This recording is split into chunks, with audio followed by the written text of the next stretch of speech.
تا حالا به گیاهی دست زدین که گازتون بگیره؟ بیاین ببینیم چرا گزنه ارزش نگاه کردن رو داره. گزنه ممکنه تیز و ترسناک به نظر برسه، اما داخل اون برگ‌های خاردار گنجی از قدرت شفابخشی هست. این گیاه ساده پر از آهن، کلسیم، منیزیم و ویتامین‌های آ، سی و کا هست. برای قرنها مردم از گزنه برای کمک به کمخونی، درد مفاصل، ورم و حتی ریزش مو استفاده می‌کردند.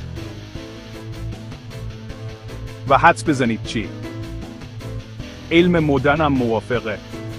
مطالعات نشون میده گزنه میتونه قند خون رو پایین بیاره، با التهاب مبارزه کنه و به آقایون با مشکلات پروستات کمک کنه.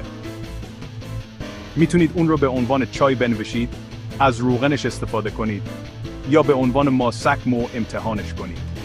فقط یادتون باشه همیشه اول با دکترتون صحبت کنید. رازهای جالبتر گیاهان رو میخواید؟